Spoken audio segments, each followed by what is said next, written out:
Hello guys, welcome to nomadic Gujarati.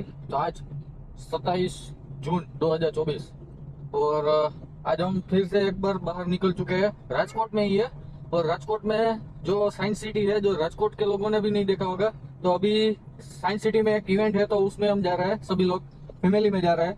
आप देख सकते हैं इधर मैं, मेरे पापा, आकाश, मम्मी और स्वरा और दिव्या।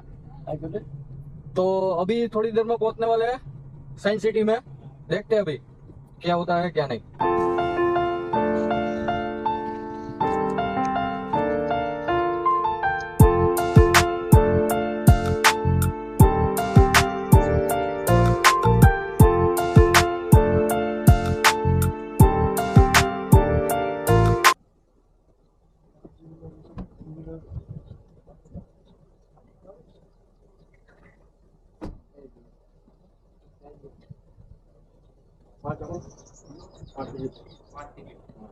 पार्किंग કેટલા આમાં આગળ થોડું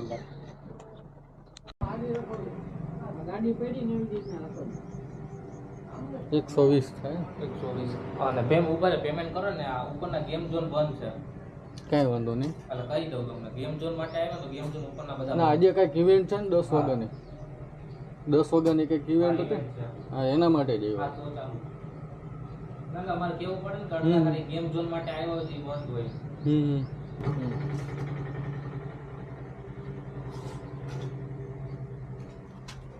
ખાલી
હા જો એ હમણાં વગાડવા જવાના હો આપણે જવું ને।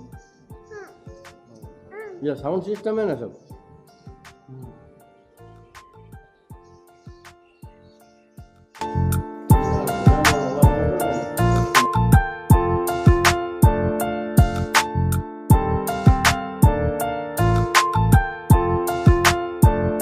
तो अभी ऊपर की साइड सभी जो गेम जोन है, ये रोबोटिक्स वर्कशॉप है, सभी बंद है क्योंकि ये जो राजकोट में टीआरपी गेम जोन का हादसा हुआ था, तो उसके बाद से ये फायर सेफ्टी के लिए सभी चीज़ बंद है अभी। तो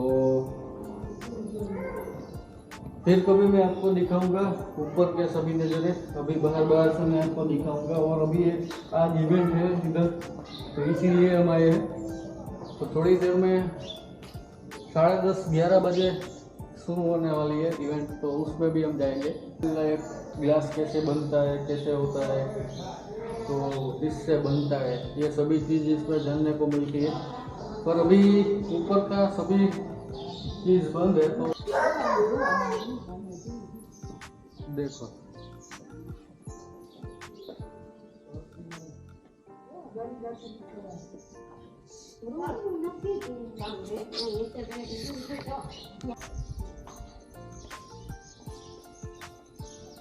પછી નીચે જાવ સમજો.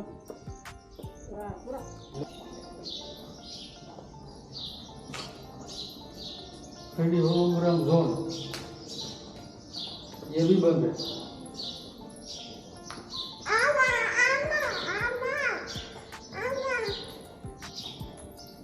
જો ચક્કી રહી, જો ચક્કી ક્યાં આયા જો ચક્કી રહી.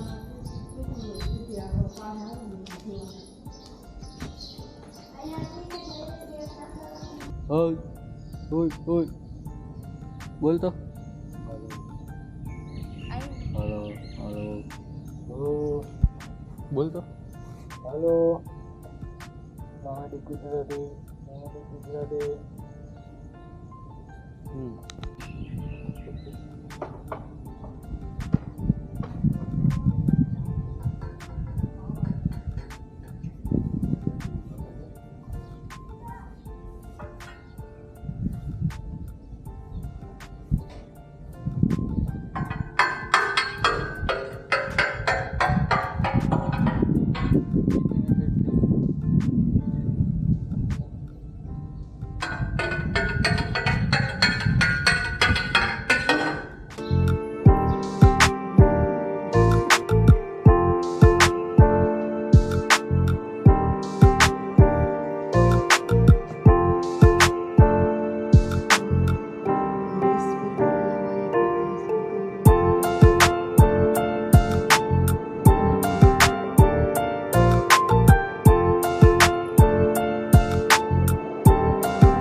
હાઈ નથી હાઈ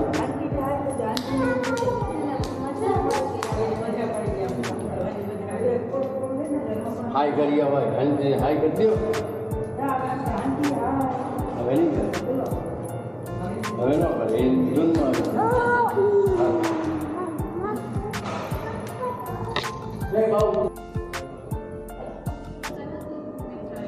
गियर बताएगी कि मशीन में कौन कौन से गियर होते हैं, उसको जो टॉर्क है टॉर्क को डिवाइड करना है, यानी कि उसको अगर मोशन या 90 डिग्री ट्रांसफ़र करना है तो ऊपर वाले गियर का यूज़ होगा।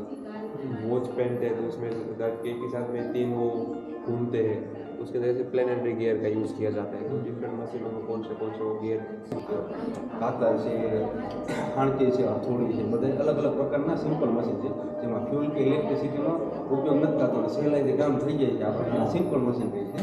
પછી આવે છે ગેરનો પાર્ટ આવે છે અહીંયા બધા અલગ અલગ પ્રકારના ગેર બતાવેલા છે જેમ કે આ પ્લેનેટરી ગેર છે આપણે કાંટાવાળી ઘડિયાળ આવે ને રિસ્ટવોચ એમાં આ ગેરનો યુઝ થાય છે। બધાય કાંટા રોટેટ કરવા માટે આ ગેર વપરાય છે. પછી સ્ટ્રેટ સુપર ગેર અને હેલિકલ સુપર ગેર બંને ગેરનો ઉપયોગ આપણે કાર અથવા બાઇકના એન્જિનના ગેર બોક્સમાં થાય છે. વધારે તાકાત જનરેટ કરવી હોય તો આપણે ક્રોસમાં રાખવા પડે, ક્રોસ એર ગેર વપરાય. જે કારમાં એમાં વધારે ટોર્ક જનરેટ થાય એના માટે કારમાં આ બે પ્રકારના ગેર યુઝ થાય છે. અને બાઇકમાં આપણે ઓછો ટોર્ક જોતો હોય એના માટે સ્ટ્રેટ પીક વપરાય, વધારે તાકાત એમાં જનરેટ ન થાય એટલે એના માટે એનો યુઝ વધારે નથી થતો. પછી આ રેક એન્ડ પિનિયન ગેર છે. આપણે સ્ટેરિંગ આવે ને બધા અલગ અલગ પ્રકારના, આગળના બે વ્હીલ મૂવમેન્ટ કરવા માટે આપણે આ ગેરનો યુઝ કરીએ છીએ. પછી ઉપરના ત્રણ ગેર રહ્યા એ 90 ડિગ્રી ઉપર પાવર ટ્રાન્સફર કરવા માટે થાય છે. ઉપરના ત્રણ ગેરમાં જેમ કે હેવી વ્હીકલ હોય, બસ છે, ટ્રક છે, એમાં એન્જિન આગળ હોય, પાછળના વ્હીલ સુધી એનર્જી પહોંચાડવા માટે આપણે આ ગેરનો યુઝ કરીએ છીએ. આપણે જોયું ટ્રક નીચેલો પાઇપ ફરતો હોય હા એને સાફ કહેવાય. પાછળના બોક્સ સાથે કનેક્ટેડ હોય એને ડિફરન્શિયલ ગેર બોક્સ કહેવાય, જે આખું આ રીતે વર્ક કરે. જોઈએ જે આખું આ સાફ છે અંદર ગેરબોક્સમાં ડિફરન્શિયલ ગેરબોક્સનું અંદરનું બતાવેલું છે. આવી રીતે બે એક્સેલ ફિટ કરેલી હોય સામે સામે, આ એક એક્સેલ બતાવેલી છે એમાં બે એક્સેલ ફિટ કરેલી હોય. તો આપણે જ્યારે ટ્રક આખો આમ ટર્ન મારતો હોય ત્યારે એક વ્હીલ છે એ વધારે ફાસ્ટમાં મૂવમેન્ટ કરતો હોય, સ્પીડમાં મૂવમેન્ટ કરતો હોય, એક સ્લો કરતો હોય. એમાં આ એક્સેલનો મૂવમેન્ટ આખો ભાગ છે. ત્યારે પહેલાંના જમાનામાં ડિફરન્શિયલ ગેરબોક્સ ન આવતા, ઓલી ચેન છે, પછી શું કહેવાય છે ફંટી ગાડી છે, ફંટીને ચેન છે, એમાં ડિફરન્શિયલ ગેરબોક્સ ન આવતા. જ્યારે વધારે સ્પીડમાં આપણે ટર્ન મારતા તો ગાડી પલટી મારી જાય. એના માટે આ ડિફરન્શિયલ ગેરબોક્સનો યુઝ થાય છે.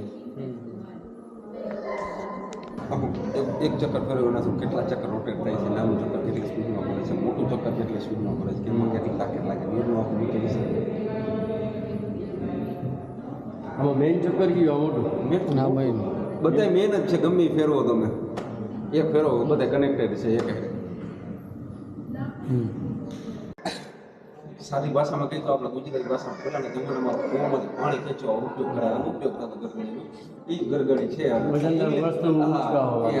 એને ઇંગ્લિશમાં નામ આપેલું પુલી. તો આપણે આમાં ત્રણમાં સેમ વજન આપેલો છે 10-10 કિલો. આમાં આપણે એક પુલી ફિટ કરેલી, આમાં 2 અને આમાં 3. તો આમાં આપણે 10 કિલો વજન ઉપાડવો છે તો આપણે 10 કિલો તાકાત કરવી પડે. આમાં આપણે 5 કિલો તાકાત કરીએ તો 10 કિલો વજન કેમ કે 2 પુલી ફિટ કરી છે, વજન છે 2 ભાગમાં ડિવાઈડ થાય. આમાં 4 પુલી ફિટ કરી છે તો વજન 4 ભાગમાં ડિવાઈડ થાય એટલે 2.5 કિલો તાકાત કરો ને તો આપણે 10 કિલો વજન ઉપડી જાય. તમે ટ્રાય કરી લો થોડીક પછી એના તાકાત કરી તાકાત કરી ઇઝીલી. આનો ઉપયોગ છે ને લિફ્ટ છે, ક્રેન છે, એમાં થાય મોસ્ટ ઓફ. આ બધા લિંકેજીસ છે અલગ અલગ પ્રકારના. જેમ આપણે બોડી સ્ટ્રક્ચરમાં જોઈન્ટ્સ આપણે અંદા આપેલા હોય ને મશીન સ્પેસ પાર્ટ એને જોઈન્ટ કરવા માટે લિંકેજીસનો ઉપયોગ થાય. રિપીટેડ મોશનમાં વર્ક કરવા માટે લિંકેજીસનો ઉપયોગ થાય. આપણા 4 બાર લિંકેજીસ કરે જોયું ઓટોમેટિક ડોર ક્લોઝર હોય દરવાજો ઓટોમેટિક બંધ થઈ જતો હોય. ગમે ને આપણે જોયું ઉપર કોર્નરનું સ્ટ્રક્ચર જોયું હોય આ સ્ટ્રક્ચર આપણને થતું કે આ શું લાગેલું છે એમાં આ લિંકેજીસનો યુઝ થાય 4 બાર લિંકેજીસનો. પછી આપણે કારનો ચેક આવે, પંચર પડી ગયું ત્યારે ચેક લાગે તો આમાં આ પ્રકારનું લિંકેજીસનો યુઝ થાય. આખા આ પ્રકારનું સ્ટ્રક્ચર. પછી આ બે લિંકેજીસ છે ક્લેન ને જેન્સન લિંકેજીસ, રોબોટના પગ બનાવવાનો. આ ક્લેન લિંકેજીસનો ઉપયોગ પહેલાના જમાનામાં થતો. સ્ટીમ એન્જિન હોય, કોલસાવાળી ટ્રેન આવતી ત્યારે આપણે જોતા ટાયરમાં થતું એ આખા આ લિંકેજીસનો ઉપયોગ થતો એમાં. આનું કામ સેમ છે. રિપીટેડ મોશનમાં વર્ક ઓસિલેટર ફોલો છે બાઇકનું યુઝ કરે છે જે વધારે આપણે પિસ્ટન બાઇકમાં પેટ્રોલ વધારે લેવર આપો એક પ્રકારનો વાળો છે. વધારે લેવર આપો તો વધારે સ્પીડ ઉપર વધારે સ્પીડ એન્જિનમાં ઇન્જેક્ટ થાય વધારે એટલે એના માટે એટલે ઓસિલેટર ફોલો. પછી નીચેના 2 સિલિન્ડર કે સિલાઈ મશીન ઊંચા મશીન નાની છે આપણે કેમ લોકોની ગાઈડ મારીને આખું કોમ્પ્લેટ થાય એનામાંથી આખું થઈ જાય લોકો. પછી આપણે જેસીબી નું સ્ટ્રક્ચર આપેલું છે. આપણે જેસીબી જોયું પણ આપણને થતું કે કેવી રીતે તાકાત વધારે વજનદાર વસ્તુ ઉપાડેલી છે, ખોદી નાખે છે. તો આમાં આપણે જોયું આમાંથી ચેક બહાર નીકળતો અને કહેવાય છે સિલિન્ડર. અને આપણે ટ્રાન્સફરર સિલિન્ડર આપ્યું છે જેની અંદર ઓઇલ ભરેલું છે. ઓઇલ એને આપણે પિસ્ટનને કનેક્ટ કરે જોડેલો છે અને તેની પિસ્ટન આરે ચેકને કનેક્ટ કરેલો છે. ઓઇલને આપણે પ્રેશર પંપની મદદથી પ્રેશર આપી દબાણ આપી તો પિસ્ટન છે એ મુવમેન્ટ કરે આગળ પાછળ થાય. એટલે વધારે તાકાત જનરેટ કરવા આપણે ઓઇલ પ્રેશરનો ઉપયોગ કરીએ છીએ એટલે એને આપણે હાઇડ્રોલિક કહીએ છીએ. એનું ઊંધું આપણે ઓઇલની જગ્યાએ આપણે એર પ્રેશરનો ઉપયોગ કરીએ છીએ. વધારે સ્પીડનો મુવમેન્ટ જોતે આમથી આમ લઈ જવું એની જગ્યાએ આપણે એર પ્રેશરનો ઉપયોગ કરીએ છીએ એટલે એને ન્યુમેટિક્સ કહેવાય છે. પછી અલગ અલગ પ્રકારના ગેરવાળી સાયકલ હોય એમાં આ પ્રકારનો વિસ્તાર.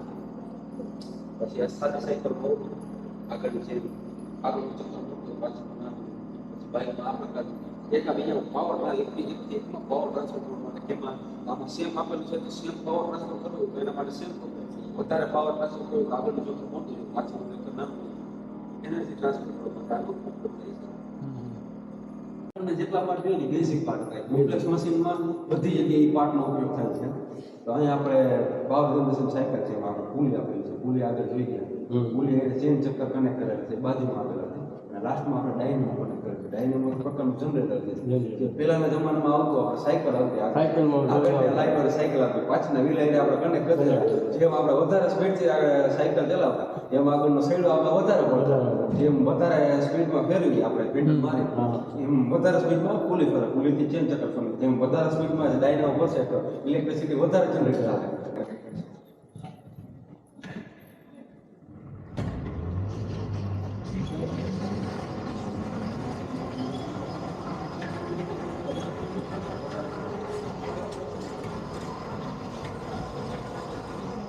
નીચે બતાવે ને લાઈટ બતાવે દેખાય નથી,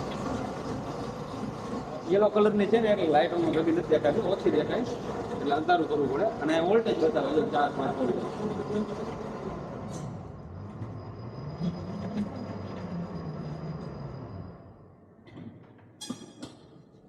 એના લીધે મેઇન છે કને આપણે બોક્સ પેકિંગ કરવા માટેનું આખું મશીન છે જે આપણે પેકેટ ખાતા હોય ને વેફર બિસ્કિટના પેકેટ, બોક્સ પેકિંગ કરવા માટે આ મશીનનો વધારે યુઝ થાય છે. બાલાજી છે, ગોપાલ છે, ફેક્ટરી છે, એમાં સેમ જ મશીનનો યુઝ થાય છે.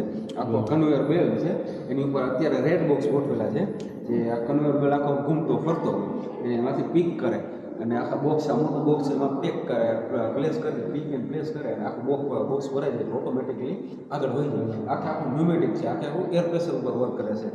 અહીંયા આપણે 2 લિફ્ટ મૂકેલી છે કે બોક્સને ઉપર નીચે લઈ જવા માટે. આખું બોક્સ પેક થઈ જાય એટલે પાછી કન્ટિન્યુ સાયકલ કરવા માટે 2 લિફ્ટને મૂકેલું છે. માંથી ભરાય, માંથી નીચે આવી જાય, પાછો બોક્સ અહીંયા આવી જાય અને અહીંથી પાછું આવે રિપીટેડ આખી મશીન સાયકલ ફેરવે અને બોક્સને ખાલી બતાવવાનું રાખેલું. પવન ચક્કીથી ઘર સુધી ઇલેક્ટ્રિસિટી કેવી રીતે પહોંચે એ બતાવેલું છે.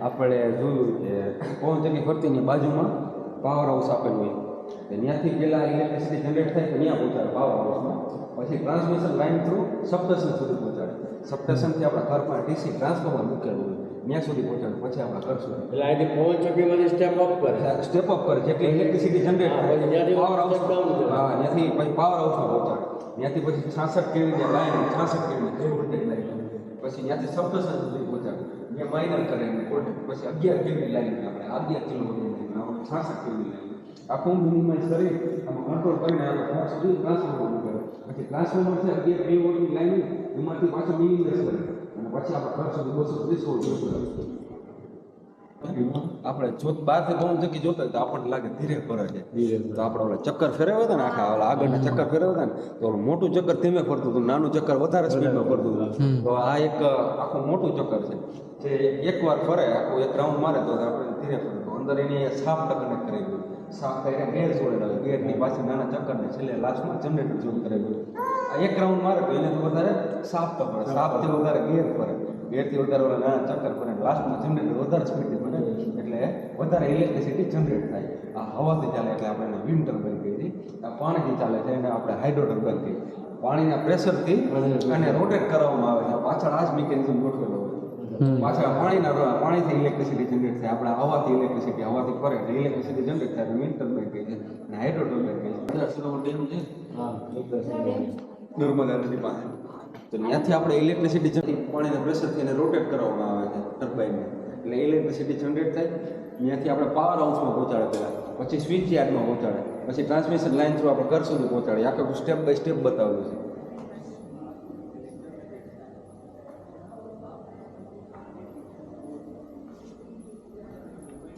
સરદાર સરોવર ડેમ આવી રીતે બતાવે છે. હમણાં આવશે આખો એના પર આખા અલગ અલગ પાર્ટ બતાવે છે. હમણાં આખું એન્જિન આવશે ને ત્યારે જોયું આખા પાર્ટ બતાવે, અલગ અલગ પાર્ટ છે ને બતાવે છે. એન્જિનમાં આટલા પાર્ટ છે. પછી આ આખું એન્જિન આવશે, એન્જિન કોલસું સળગાવે પછી એને ધુવાણો નીચે પાઇપલાઇનમાં જવા દઈને બધી આખું બતાવશે હમણાં ઉપર. નાખી આપણે બહારથી ઓલા જોતા હોય આપણે ટ્રેનમાં કે કોલસો નાખે અહીં કોલસાને સળગાવે ત્યાંથી ધુમાડો નીકળે. ધુમાડો કેવો નીકળે? ગરમ નીકળે. ધુમાડો ગરમ હોય ત્યાંથી આ પાઇપલાઇનમાં આપણે જવા દઈએ. ધુમાડો ગરમ ધુમાડો એટલે પાઇપલાઇન ગરમ થાય. ધુમાડો ચાય પાઇપલાઇન ગરમ થાય એની આજુબાજુ પાણી રાખેલું હોય એટલે પાઇપલાઇન ગરમ થાય એટલે પાણી ગરમ થાય. પાણીમાંથી ધુમાડો વરાળ નીકળે. પછી પાણીમાંથી વરાળ જનરેટ થાય. વરાળને એક બોક્સમાં ભેગી કરે, એકઠા કરે અને પ્રેશરાઇઝ કરે. વધારે પ્રેશર આપો બોક્સ સાથે પિસ્ટન કનેક્ટેડ હોય અને પ્રેશરાઇઝ આપો અને પિસ્ટન સાથે લિંકેજીસ કનેક્ટેડ હોય. આખા કોઈ લિંકેજીસ બતાવેલા છે. ત્યાંથી પ્રેશરથી ઓલું પિસ્ટન છે એ વર્ક કરે, મૂવમેન્ટ કરે. હા, એના લીધે આખી ટ્રેન આગળ કન્ટિન્યુ થાય.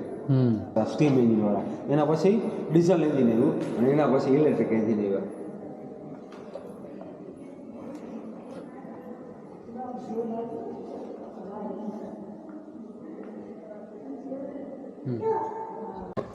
પેટ્રોલ એન્જિન છે, સ્વિફ્ટ કાર ડીઝલ એન્જિન છે. પેટ્રોલ અને ડીઝલ એન્જિન છે. પેટ્રોલ હા, એમાં બધા આપણે અલગ પાર્ટ જોયો ને, બધા પાર્ટનો યુઝ આમાં થઈ ગયો છે. આપણે જો ડાયનેમો જોયું, ડાયનેમો જોયું તો ડાયનેમો બેટરી રિચાર્જ કરવા માટે ડાયનેમો અમે બેમાં મોટર દેખાય છે આ બધી. પછી એના પિસ્ટન બતાવેલા છે, ક્રેન્ક શાફ્ટ બતાવેલું છે. પછી આપણે ઓલા કેમ્પ સેટ ફોરવર્ડ જોયો હતા ને, એમાં જો આવી ગયો વાલ્વ કરી આખું રોટેટ થાય છે. જેમ વધારે લીવર આપો ને તો વધારે લોટર એટલે ફ્યુલ ઇન્જેક્ટ વધારે થાય. વાલ્વ છે પ્રકારનો, પિસ્ટન બતાવેલા છે. એમ આપણે સીસી આપણે જોતા હોય કેવી રીતે આપણને કેમ ખબર પડે કે આટલા સીસી એ આપણને એમ ખબર પડે કે આ પિસ્ટન આપેલા પિસ્ટન ઉપરથી ખબર પડે. પિસ્ટન એક પિસ્ટન આપણે સાઈડમાં કહીએ લંબાઈ, ઊંચાઈ, પહોળાઈ, ત્રણે ગુણાકાર કરે અને ચીજો પડે પિસ્ટન સીસી કહેવાય. હા, એટલે 4 પિસ્ટન હોય. જેમ પિસ્ટનની સાઈઝ વધારે એમ સીસી એન્જિનની તાકાત વધારે જરૂરી થાય. એટલે વાસ્પા બજાજનું સ્કૂટર આવતું પહેલાં બજાજ. હા, એનું 2 સ્ટ્રોક એન્જિન છે અને ઓલું હોન્ડા સાઈડનું 4 સ્ટ્રોક એન્જિન છે. આપણે આ બજાજ આ 2 સ્ટ્રોક અને ઓલું 4 સ્ટ્રોક એન્જિન. 2 સ્ટ્રોક એટલે એકવાર સ્પાર્ક થાય, એકવાર પેટ્રોલ આપો એટલે પિસ્ટન છે 2 જ વાર ઉપર નીચે થાય અને ઓમાં 4 વાર ઉપર નીચે થાય. એટલે 2 સ્ટ્રોક કે આ 2 સ્ટ્રોક છે, આ 2 વાર ઉપર નીચે થાય. 2 સ્ટ્રોક છે, 4 વાર ઉપર નીચે થાય. 4 સ્ટ્રોક છે. આપણે ખબર છે આપણે ઓઇલ આપણે પેટ્રોલ નાખતા, આપણે ઓઇલની કોથળી નાખતા, ભૂકંપ નાખતા, આપણે પિસ્ટન ચોટે, પિસ્ટન એન્જિન ચોટી ગયું એના માટે રીંગ ચોટી. ચોટી ગયું. તો આમાં અત્યારે આપણે અંદરથી અગાઉ પેટ્રોલ મૂકે ઓઇલ આપણે ડબલું લઈને આપણે નાખીએ છીએ. આમાં અંદરથી ઓઇલ ન આવતું પહેલાં, એટલે પિસ્ટનને લુબ્રિકેન્ટ કરવા માટે એને ઓઇલની જરૂર પડે અત્યારે. તો આમાં ઘર્ષણ વધારે થતું ને કુલિયું બતાવ્યું, ડિઝાઇન કટ કર્યું, લેઝર કટરનો યુઝ થાય છે. પછી ઓલું પ્લાઝમા કટર છે, હેવી મટીરિયલ કટ કરવા માટે આપણે પ્લાઝમા કટરનો ઉપયોગ કરીએ. પછી આના કરતાં વધારે હેવી મશીન આવે છે વોટર જેટ કટર, જે પાણીના પ્રેશરથી કટ કરે છે. પાણીનું એટલું પ્રેશર બારીકાઈથી પાણી નાના છેદમાંથી એટલું પ્રેશર આપવામાં આવે કે આપણે માર્બલ કટિંગ કરવા માટે જે વધારે હેવી મટીરિયલ હોય એને કટ કરવા માટે પાણીના પ્રેશરનો ઉપયોગ વોટર જેટ કટરનો. આપણે આંગળા કપાઈએ તો આપણને ખબર ન પડે કે આંગળા આપણે કપાઈ ગયા, મહેસૂસ જ ન થાય આપણને. એટલું પ્રેશરથી પાણીના પ્રેશરથી. હા, અત્યારે મોરબી છે સિનેમા ઉદ્યોગમાં મોસ્ટ ઓફ આ જ યુઝ થાય છે વોટર જેટ કટર. આપણે જોયું કે ગાડી ધોવાનો ફુવારો ખબર આવે છે, એ આપણા હાથમાં જરા કાઢે તો આપણે લાલ લાલ થઈ જાય કે એટલું એમાં એટલું થોડું માઇનર પ્રેશર હોય તો એટલું થઈ જાય છે. આ તો વધારે પ્રેશર આપે છે. માઇલિંગ કે ડ્રિલિંગ જે કહેવાય, પહેલાં જવાનો સુથાર મિસ્ત્રી હતા, હાથેથી ફેરવતા. જે પત્રો હોય એમાં હોલ કે ડિઝાઇન કર્યું હોય એમાં આ મશીનનો યુઝ થાય. પછી ઓલું છે એ લેથ મશીન છે, વસ્તુ બનાવેલી હોય એનું ફિનિશિંગ વર્ક જોતું હોય એના માટે આ મશીનનું લેથ મશીનનો યુઝ થતો. જે હવે 2 મશીનને કમ્બાઈન કરી દીધા, જે ઓટોમેટિક વર્ક કરે છે એને સીએનસી મશીન કહીએ, જે પ્રોગ્રામ કરે છે. આમાં આપણે 10 વસ્તુ બનાવીએ, એકાદથી બધી 10 વસ્તુ બનાવી તો આમાં એક્યુરેસી ન મળે. આપણે 2 માણસની જરૂર પડે, એમાં એક્યુરેસી ન મળે. અલગ અલગ કે માઇનોર ચેન્જીસ પડે, એમાં સેન્ટીમીટર ઇન્ચીસનું માઇનર ચેન્જ મળે. આમાં આપણે એક્યુરેસી મળે. આમાં 10 સરખા આપણે એક જ માણસ છે પ્રોગ્રામ ખાલી કરી દઈએ એટલે એના જેવી 10 વસ્તુ એટલે બનાવે એટલે એક્યુરેસી એમાં પરફેક્ટ મળે. એના માટે આપણે સીએનસી મશીન યુઝ થાય છે વધારે પડતું. કોમ્પ્યુટરમાં ડિઝાઇન કરી લેવાનું, 3Dમાં ડિઝાઇન કરી ફાઇલ બનાવી અપલોડ કરી દેવાની એટલે એ વસ્તુને ઓટોમેટિકલી બનાવી લે. આ વાયર છે, વાયરમાંથી ઓટોમેટિક બનાવી દે. વાયરને ઓગાળી નાખે. પ્લાસ્ટિકનું વાયર છે, પોલિસ્ટરીનનું વાયર. 3D પ્રિન્ટિંગમાં હાથી બનાવ્યો, લેયર બાય લેયર આખી વસ્તુને મૂકતું. 3D પ્રિન્ટિંગમાં બનાવેલા હાથી બની જાય. હા, હાથી જો હમણાં બનાવ્યો હતો. હાથી જે આપણને વિઝિટર આવે આઈડા રાખીને ભાંગી નાખે. હાથી 8 કલાક બન્યો. આપણે 3D ઓલા છે બધા બતે કીધું હતું ને 3D પ્રિન્ટરમાં, એ બધા 3D પ્રિન્ટરમાં બનાવ્યા. હમણાં આપણે બેંગ્લોરમાં પોસ્ટ ઓફિસ આખી બનાવી એનાથી પોસ્ટ ઓફિસ હા રિયલ પોસ્ટ ઓફિસ આના તો પોસ્ટ ઓફ બેંગ્લોરમાં પોસ્ટ ઓફિસ બનાવી છે કન્ડિશનમાં છે વિદેશ આપણે બહાર જાઓ તો ત્યાં મકાન મને ઇન્ડસ્ટ્રી બધે યુઝ થવાનું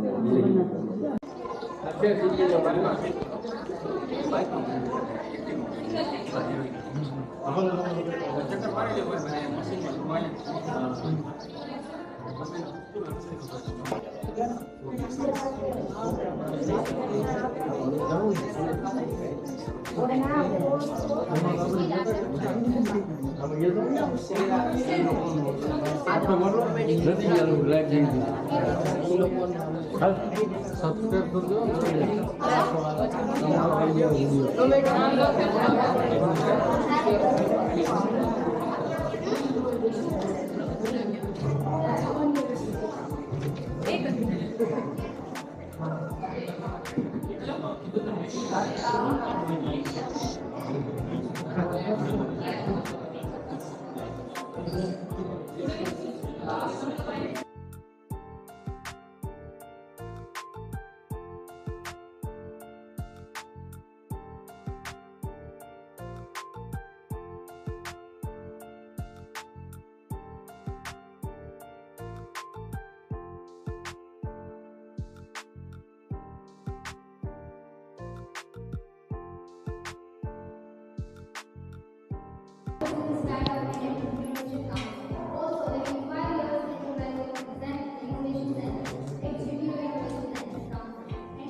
very lucky to have a distinguished guest, Sri Jatinbhai Naqshbandi. And this program was totally not possible without the help of our Bhola Sangam, the Art and Engineering Council.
આ દેખાય